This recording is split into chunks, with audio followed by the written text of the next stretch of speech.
Siap ya.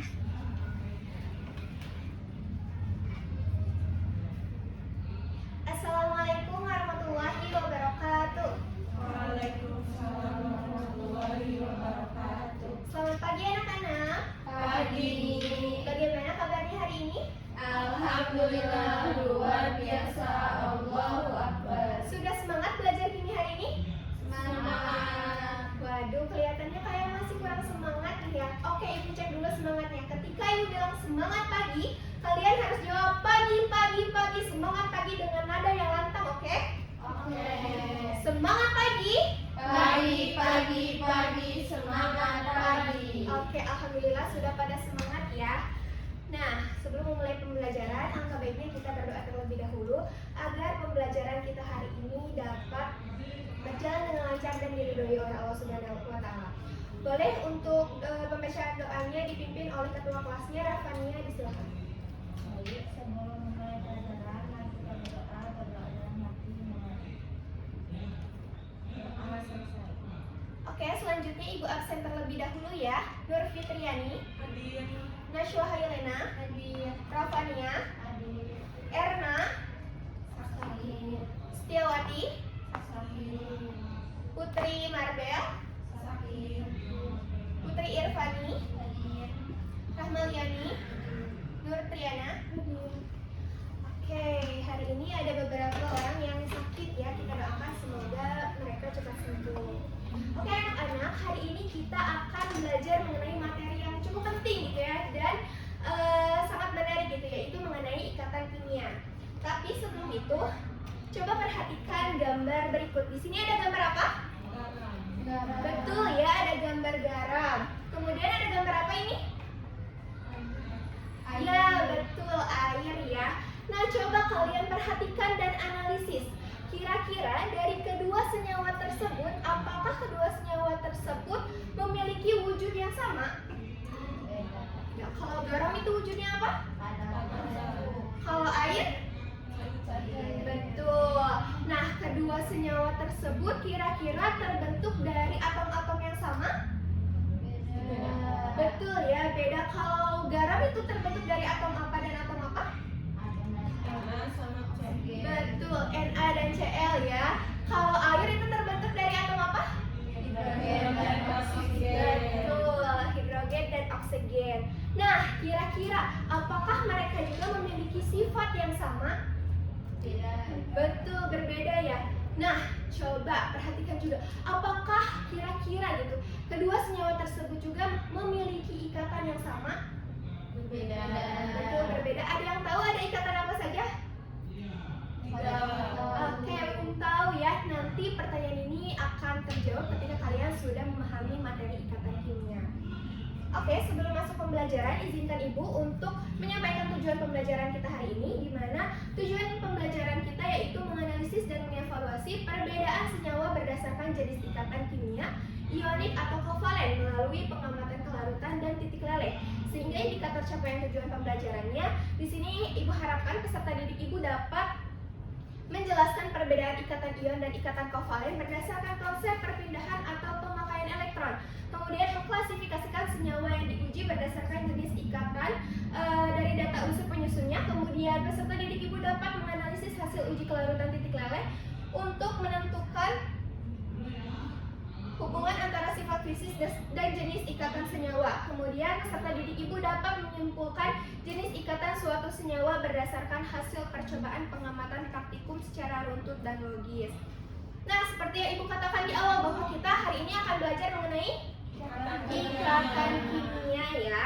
Nah, hari ini tidak hanya akan ada materi dari Ibu, melainkan juga ada praktikum. Nah, maka dari itu di sini Ibu sudah membagi kalian ke dalam dua kelompok, di mana ada dua kelompok, yaitu ada kelompok pertama Nur Fitriani, Nashwa dan Rafania. Kemudian kelompok dua ada Putri Irfani, Rahmaliani dan Nur Triana. Boleh kalian duduk sesuai kelompoknya masing-masing ya. Oke, sudah duduk sesuai kelompoknya masing-masing? Sudah. Nah, di sini Ibu punya lembar kerja peserta didik, di mana kalian nanti secara berkelompok akan mengisi LKPD yang sudah Ibu berikan. Boleh ini untuk kelompok 1 dan 2.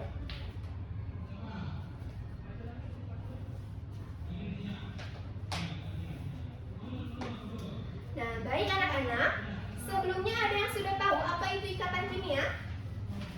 Belum ya? Nah, jadi ikatan kimia itu adalah gaya yang mengikat atom-atom bersama-sama untuk membentuk senyawa, molekul, atau struktur yang lebih stabil. Nah, gaya ini bisa terjadi melalui serah terima elektron atau transfer elektron atau penggunaan elektron bersama. Nah, di sini atom itu ingin mencapai kestabilan. Ada yang paham? Tidak. Nah, jadi atom-atom tersebut ingin mencapai kestabilan mengikuti ada aturan oktet maupun duplet. Nah, aturan oktet itu adalah atom-atom yang memiliki 8 elektron valensi di kulit terluarnya. Sedangkan aturan duplet adalah atom-atom yang memiliki 2 elektron valensi di kulit terluarnya. Nah, di sini Ibu punya contoh. Ada atom helium, neon, argon, kripton, dan xenon, di mana helium ini akan mencapai kestabilan mengikuti aturan duplet karena memiliki 2 elektron valensi di kulit terluarnya. Sedangkan neon, argon, kripton, dan xenon itu mengikuti kaidah mengikuti kaidah oktet ya, karena memiliki 8 elektron valensi di kulit terluarnya. Sampai sini sudah paham? Oke, nah ikatan kimia ini memiliki berbagai jenis ya. Ada yang sudah tahu? Ikatan ion. Betul, ada ikatan ion. Terus ada ikatan apa lagi? Kovalen. Nah, selain itu ada juga ikatan logam. Namun di sini Ibu akan menjelaskan hanya 2, yaitu ikatan ion dan ikatan kovalen. Oke, kita bahas satu-satu dulu ya. Di sini ada ikatan ion. Nah, ikatan ion ini terjadi karena adanya transfer elektron. Oke. Nah, ikatannya itu terbentuk antara atom logam dengan atom non-logam melalui gaya elektrostatik. Nah, di sini ada Ibu punya contoh senyawa nih. Ada senyawa apa ini? NaCl ya, di mana NaCl itu merupakan gabungan dari 2 atom Na dan Cl, betul. Di mana atom Na ini memiliki 1 elektron valensi di kulit terluarnya. Sedangkan Cl ini memiliki 7 elektron valensi di kulit terluarnya. Nah, untuk mencapai kestabilan, atom Na ini akan cenderung melepaskan atau menerima elektron. Betul ya, dia akan melepaskan 1 elektronnya ke atom klorin. Sehingga atom klorin ini akan mencapai kestabilan mengikuti aturan oktet. Betul, karena nantinya atom klorin ini akan memiliki 8 elektron valensi di kulit terluarnya. Nah, dari sini bisa dilihat gitu ya bahwa Na itu akan cenderung memiliki muatan yang positif karena dia akan mentransfer atau memberikan 1 elektronnya ke atom klorin atau yang disebut dengan pion. Nah, sedangkan Cl ini akan cenderung bermuatan negatif karena dia menerima atau mengambil 1 elektron dari atom Na atau yang disebut dengan anion. Sampai sini sudah paham? Oke, ikatan ion itu terjadi karena adanya serah terima elektron ya. Nah, berbeda dengan ikatan kovalen, di mana ikatan kovalen ini berbeda. Terjadi karena adanya pemakaian bersama pasangan elektron. Nah, biasanya terjadi gitu ya antara atom non-logam dengan atom non-logam. Kalau tadi ikatan ion itu terjadi antara atom apa? Atom logam dengan non-logam. Nah, kalau ikatan kovalen ini terjadi antara atom non-logam dengan atom non-logam. Contohnya itu ada H2, Cl2, N2, H2O, CO2, dan lain-lain. Di sini Ibu punya contoh nih, senyawa ada senyawa H2, di mana H2 ini merupakan gabungan dari atom betul, atom hidrogen. Nah, atom hidrogen ini hanya memiliki 1 elektron valensi di kulit terluarnya. Tidak mungkin ia akan melakukan serah terima elektron, melainkan ia akan melakukan pemakaian bersama elektron. Seperti itu. Sampai sini sudah paham? Oke, apa perbedaan ikatan ion dan kovalen? Kalau ikatan ion itu tadi adanya apa? Serah terima elektron. Kalau kovalen, pemakaian bersama elektron. Nah, untuk membandingkan ikatan ion dan ikatan kovalen, di sini juga ada sifat-sifat dari senyawa ionik atau senyawa kovalen, di mana berdasarkan titik lelehnya, senyawa ionik ini akan cenderung lebih tinggi. Nah, contohnya itu ada NaCl. Nah, NaCl ini memiliki titik leleh lebih dari 800 derajat Celcius. Nah, sedangkan senyawa kovalen itu memiliki titik leleh yang lebih rendah atau di bawah 200 derajat Celcius. Contohnya adalah H2. Nah, selain itu, perbedaan senyawa ionik dan senyawa kovalen adalah dari wujudnya. Biasanya senyawa ionik ini berbentuk padatan kristal. Sedangkan senyawa kovalen itu bisa berupa padatan, cairan maupun gas. Nah, selanjutnya, berdasarkan kelarutannya, senyawa ionik ini cenderung larut dalam air. Sedangkan senyawa kovalen itu cukup rendah gitu ya, larut dalam air, hanya sebagian. Dan kurang lebih banyaknya itu senyawa kovalen itu hanya larut dalam pelarut organik. Nah, selanjutnya, dalam fase cair, senyawa ionik ini bisa menghantarkan listrik, sedangkan senyawa kovalen tidak. Oke, sampai sini sudah paham? Sudah. Oke, Ibu tanya ya. Tadi itu sifat senyawa ionik itu cenderung memiliki titik leleh yang tinggi atau rendah? Tinggi. Kalau kovalen? Rendah. Berdasarkan kelarutannya, kalau kovalen itu akan mudah larut dalam air atau tidak? Tidak. Tidak ya, kalau ionik itu cenderung lebih mudah larut dalam air. Oke anak-anak, karena pematerian dari Ibu sudah selesai, silahkan dibuka LKPD-nya ya. Boleh dilihat di halaman ketiga. Di situ terdapat wacana, boleh ada yang mau membacakan wacananya dari kelompok 1 atau dari kelompok 2? Boleh, silakan rekannya. Dalam kehidupan sehari-hari di dapur, banyak hal menarik yang tampak sederhana, tapi menyimpan rahasia ilmiah. Ketika kamu membuat kue dari gula, kamu memasukkannya hingga meleleh dan berubah menjadi cairan kental yang bisa dibentuk-bentuk. Tapi cobalah lakukan hal yang sama dengan garam, apakah akan meleleh seperti gula? Lalu saat membuat kue, kamu mungkin pernah menambahkan soda kue, dan saat dipanaskan, tiba-tiba kue mengembang. Mengapa bisa begitu? Sementara itu, di lemari ada kamper yang lama-lama mengecil sendiri tanpa sisa. Semua zat itu tampaknya berbeda, tapi apa yang sebenarnya membedakan perilaku mereka? Apakah mungkin ini ada hubungannya dengan bagaimana partikel-partikel penyusunnya terikat satu sama lain? Apa jenis ikatan yang di dalamnya? Apa jenis ikatan di dalamnya yang menyebabkan ada zat yang mudah larut, ada yang tidak, ada yang cepat menguap, dan ada yang tahan panas? Yuk kita selidiki bersama dalam praktikum kali ini.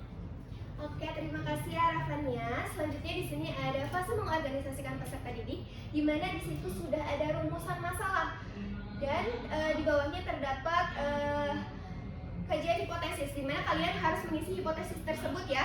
Tadi kan itu pertanyaannya ada pengertian ikatan ion dan ikatan kovalen yang sudah Ibu sampaikan tadi ya. Kemudian ada perbedaan sifat fisik senyawa ion dan senyawa kovalen. Kemudian ada hubungan antara jenis ikatan dan kelarutan titik leleh senyawa. Boleh diisi selama 5 menit ya.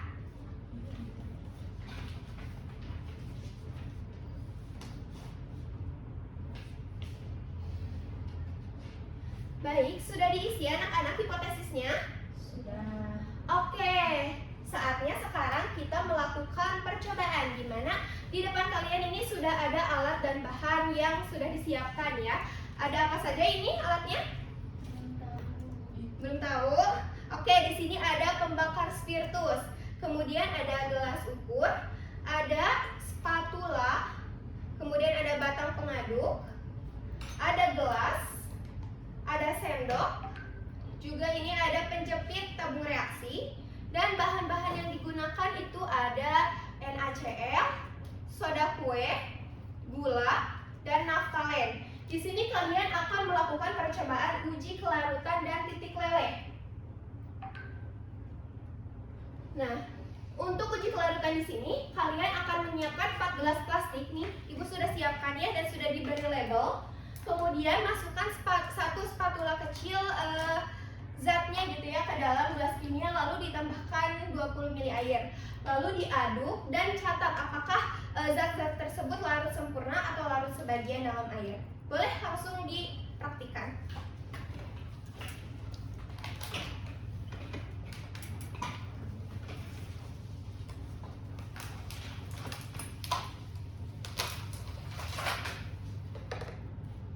Gue di sini nggak?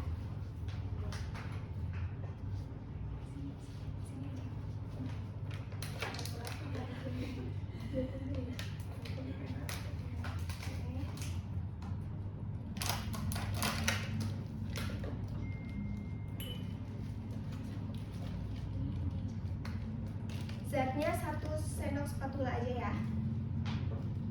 Masukkan ke dalam gelas yang sesuai yang sudah diberi label.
Laptop ini namanya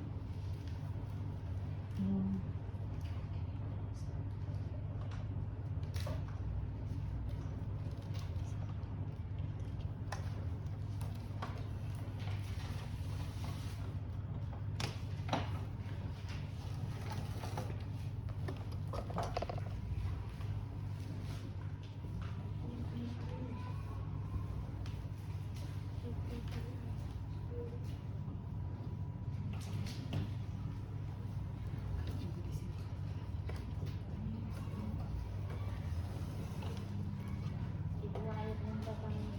20 ml ya.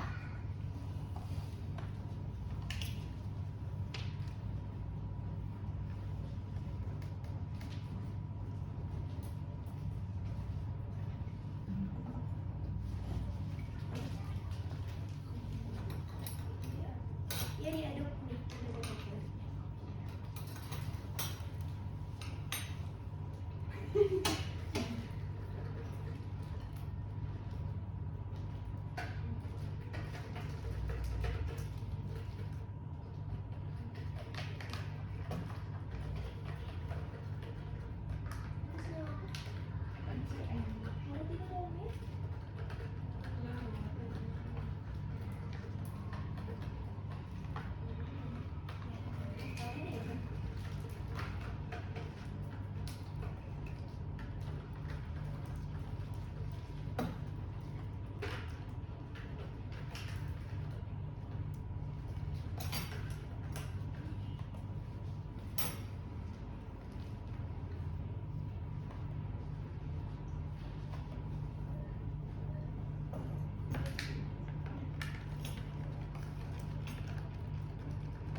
Yang larut tidak dalamnya.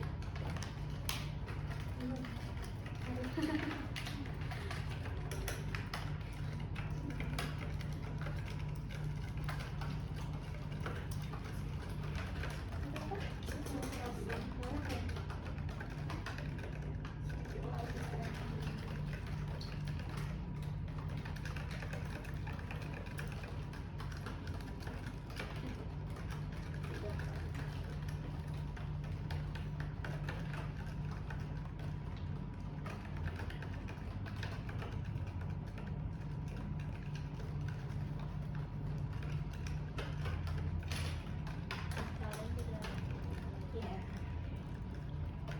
Ini sambil diisi ya, Mbak Eva tadinya.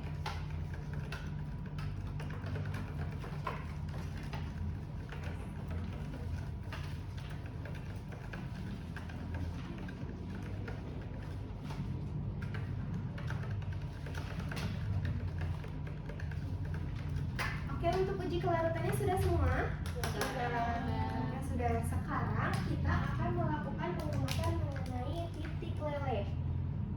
Nah, di sini seperti tadi, namun sekarang pakai ini ya, pakai sendok. Dimana kalian nanti masukkan satu sudip zatnya ke dalam sendok, kemudian letakkan sendoknya di atas pembakar spiritus ya. Lalu amati gitu apakah zat tersebut mudah meleleh atau tidak. Silahkan. Hati-hati ya dalam penggunaannya.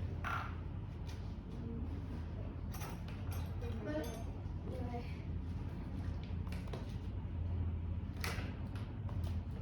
Untuk pemakaian sendoknya pakai ini ya, biar nggak panas.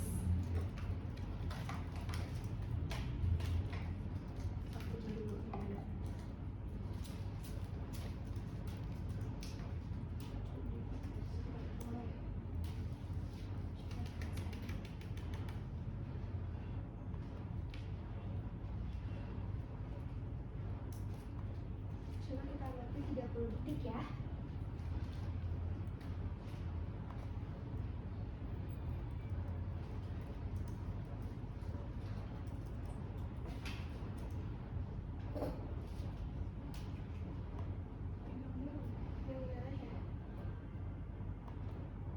Boleh coba diuji sama zat yang lain.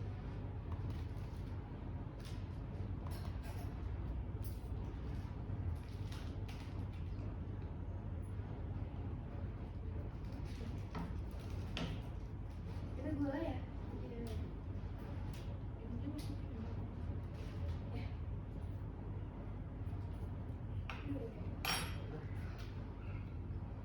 Ya kan lagi sama yang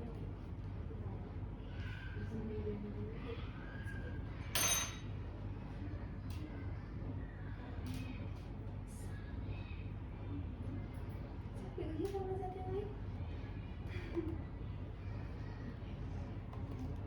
Saya jangan dicium ya, Kak.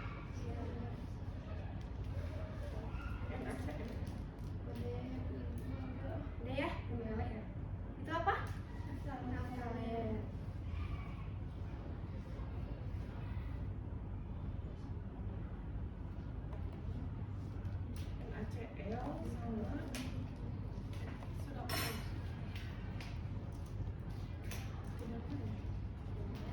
Meleleh ya. Oke anak-anak, silakan diisi AKB-nya. Oh, hati-hati ya. Gak apa-apa.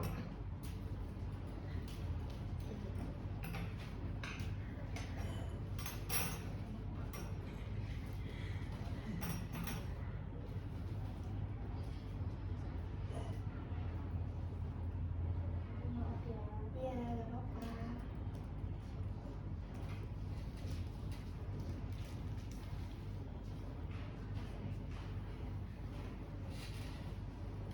Boleh ya diisi AKB-nya anak-anak.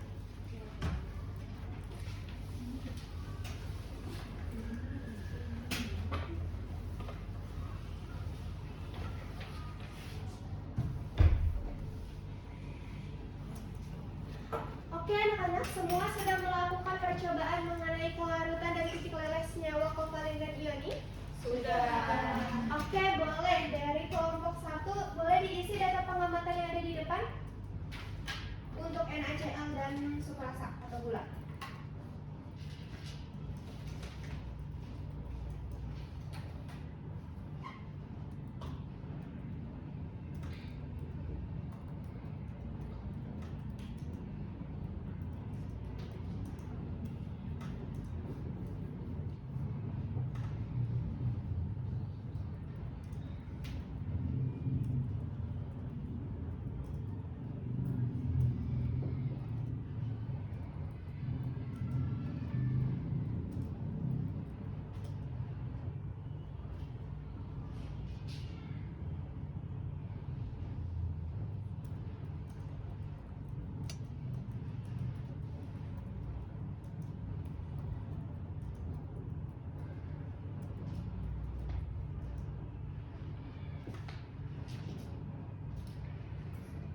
Boleh kelompok 2 sekarang mengisi data pengamatan untuk soda kue dan naftalin.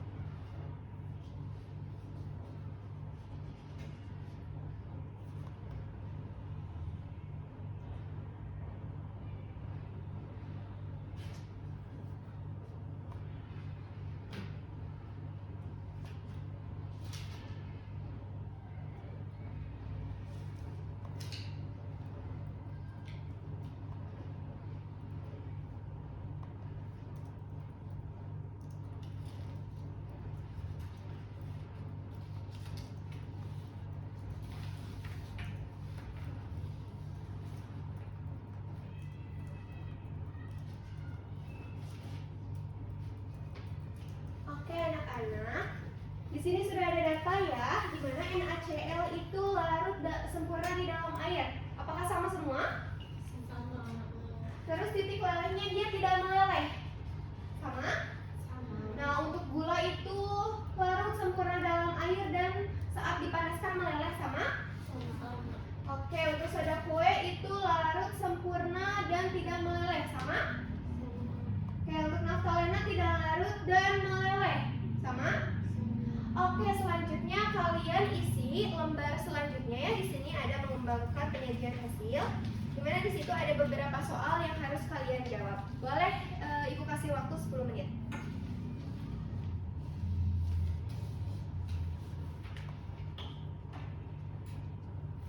Bagaimana? Sudah dikerjakan soalnya? Sudah, oke. Untuk soal pertama, jelaskan pengertian ikatan ion dan ikatan kovalen. Ada yang mau menjawab? Boleh, Najwa? Ikatan ion adalah ikatan yang terbentuk karena transfer elektron dari atom logam dengan non-logam. Ikatan kovalen adalah ikatan yang terbentuk ketika dua atom saling berbagi atau memakai elektron untuk mencapai kestabilan. Oke, betul ya, di mana ikatan ion adalah ikatan yang terjadi karena adanya transfer elektron, sedangkan ikatan kovalen adalah ikatan yang terjadi karena adanya pemakaian bersama elektron. Oke, untuk nomor 2, boleh dijawab oleh kelompok 2? Mengapa NaCl larut dalam air sedangkan naftalena tidak? Karena NaCl ini senyawa ionik yang larut dalam air dan sifatnya polar. Untuk naftalen ini senyawa kovalen polar yang tidak larut dalam air yang bersifat polar. Oke, nah untuk soal nomor 3, boleh siapa yang mau menjawab? Boleh, Maliani? Pertanyaannya, bagaimana perbedaan titik leleh antara gula dan NaCl? Jelaskan. NaCl memiliki titik didih yang tinggi, Titik leleh. titik Ya, titik leleh. titik leleh yang tinggi karena merupakan senyawa ionik sehingga gula memiliki titik didih yang rendah karena merupakan senyawa kovalen sehingga mudah meleleh. Oke, untuk nomor 5, siapa yang mau menjawab?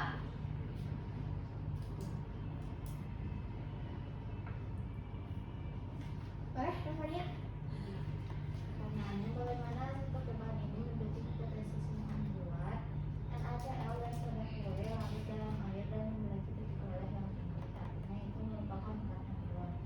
Gula memiliki titik leleh yang rendah dan larut dalam air, artinya itu merupakan kovalen polar, dan naftalin tidak larut dalam air dan memiliki titik leleh yang rendah, kovalen yang polar.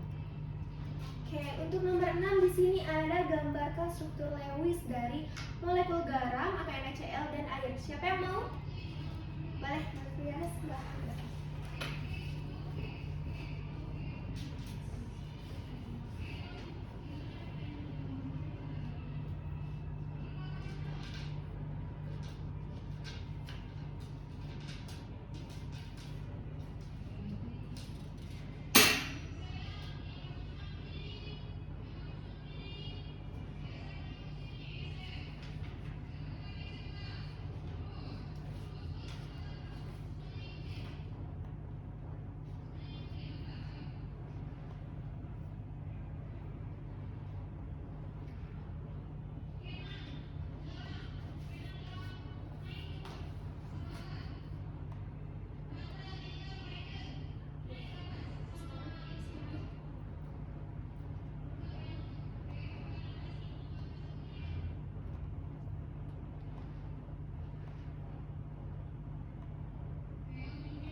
Oke, untuk nomor 7, ada yang mau menjawab? Nur? Jelaskan hubungan antara jenis ikatan dengan sifat pelarutan dan titik leleh berdasarkan percobaan. Untuk ikatan ionik, titik lelehnya lebih tinggi dan larut dalam air serta menghantarkan listrik dalam pelarutan. Sedangkan untuk ikatan kovalen, titik lelehnya itu rendah dan larut sebagian dalam air. dan tidak menghamparkan listrik dalam larutan. Oke. Untuk nomor 8, ada yang menjawab? Boleh. Putri. Zat mana yang memiliki ikatan kovalent polar? Menurut saya yang memiliki ikatan kovalent polar adalah gula karena larut dalam air dan kereaktivitasan antara atom air dan oksigen cukup besar maka ikatan dalam molekul gula bersifat polar. Oke, betul ya. Gula itu merupakan senyawa kovalen, namun ia cenderung larut dalam air karena bersifat polar. Berbeda dengan naftalena yang bersifat non-polar sehingga tidak larut dalam air. Oke anak-anak, karena kita telah melakukan percobaan dan sudah mengisi soal-soal yang telah diberikan, ada yang dapat menyimpulkan untuk pembelajaran hari ini? Boleh dari kelompok 1, deh. Coba simpulkan pembelajaran hari ini. Jadi hari ini kita sudah belajar mengenai ikatan ion dan ikatan kovalent. Ikatan ion itu terjadi karena ada syarat terima elektron dari atom logam dan atom non-logam melalui gerai elektrostatik, contohnya NaCl. Sifatnya mudah larut di dalam air dan titik kovalentnya tinggi dan dapat menghantarkan listrik ke dalam fase cair. Nah, dalam praktikum tadi termasuk ikatan ion adalah NaCl dan serbon karena mudah larut dalam air dan sulit kovalentnya ditemukan atau titik kovalentnya tinggi. Oke, sekarang coba simpulkan dari kelompok 2. Tadi kan baru kesimpulan dari ikatan ion aja ya. Sekarang coba simpulkan dari ikatan kovalennya. Ikatan kovalen itu terjadi karena adanya pemakaian bersama pasangan elektron dan terbentuk antara atom non-logam dan juga atom non-logam. Contohnya itu H2O. Sifatnya larut sebagian dalam air dan larut dalam pelarut non-polar, memiliki titik leleh rendah, tidak menghantarkan listrik dalam fase cair. Dalam praktikum tadi yang termasuk ikatan ion yaitu gula dan juga naftalena, di mana gula ini memiliki kovalen polar sehingga mudah larut dalam air dan mudah meleleh. Begitu juga dengan naftalena, di mana memiliki kovalen non-polar sehingga tidak mudah larut dalam air dan mudah meleleh. Oke, betul ya. Jadi ikatan ion adalah ikatan yang terjadi karena adanya transfer elektron. Berbeda dengan ikatan kovalen yang terjadi karena adanya pemakaian bersama elektron. Tadi dari percobaan yang telah dilakukan, NaCl itu senyawa ion. Nah, sukrosa itu senyawa kovalen. Soda kue itu ion. Dan naftalena adalah ikatan kovalen. Oke anak-anak, pembelajaran hari ini telah selesai. Semoga pembelajaran hari ini dapat bermanfaat dan dapat dipahami oleh kalian semua ya. Oke, sekian dari Ibu tutup dengan pembacaan doa. Billahi taufiq wal hidayah. Assalamualaikum warahmatullahi wabarakatuh. Waalaikumsalam warahmatullahi wabarakatuh.